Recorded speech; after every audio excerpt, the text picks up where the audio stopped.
My name is Funke Tonye-Preghafi. I am currently the owner of Gifty's Daugther Beauty. It's a beauty retail company. We actually started out in Port Harcourt, but we currently have 4 branches, one in Port Harcourt, 2 in Lagos, Ikeja and Lekki, and we also have one in Abuja. We hope to launch our online store this year, so we'll be able to serve the whole of Africa basically. I actually started out doing mobile retail. There was a need as at then. Actually started in 2005. I was working then, but I noticed that there was a need for like personalized beauty service, so to say. The people would come to you and ask you questions. What is the best thing I can use for my face? What is the best product you can recommend? As at then, if they go to stores, the only stores that used to sell makeup were like cosmetic stores, and most of the people there, they were not knowledgeable in brands, in products. So there was that niche, and I said, okay, let me do that. I actually used to sell. The funny part is that many people that remember me from years ago used to remember that I used to sell from bike. I'll carry my boxes on the bike.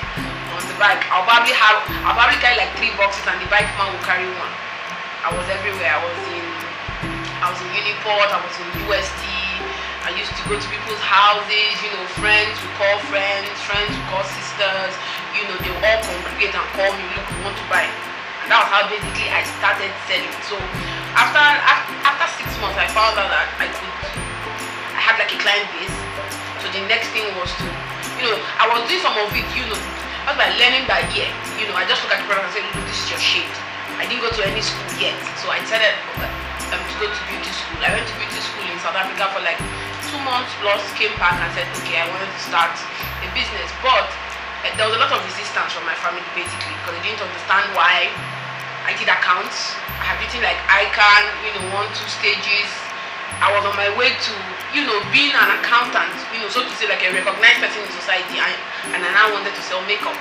I quit my job when I came back in December. I now started the year of 2006 broke, with like a little bit of credit, I think for like 100k of credit with my customer, that I was saying, okay, I'll get those monies later to like pay a store. My store there was supposed to cost me 4,000. I couldn't pay for that store. It took me, I think I paid like 4,000 if I could be able to, pay the landlord. But I had my own space.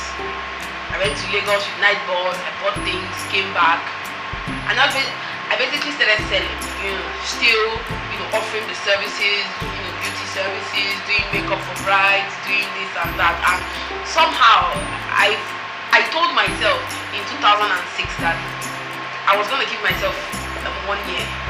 If at the end of the year, I had not made it, or I was not comfortable enough, I was going to stop.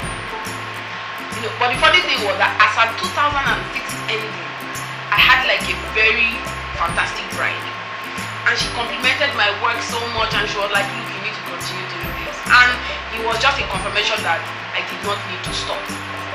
Funny thing, I now got a job in 2007 January. It was a strange job. A friend had been calling me, say, come and do this job, I know you would like it. And I was like, no. I went to the company for an interview, and the guy looked at me and said, are you the one that's coming for the interview? Go downstairs and do your medical now. I'm like, no sir, I am the one that has come for the interview. Ask me questions. And somehow I was at that job, and it really helped me, because I actually did everything together. I had 5 stores at that time. 5 stores at that time. I still worked regular 9 to 5. I still got married, I still had kids, but somehow I was able to build like a support system that now helped me, manage the business, manage my job, manage my family at the same time. So here we are since 2006 till now.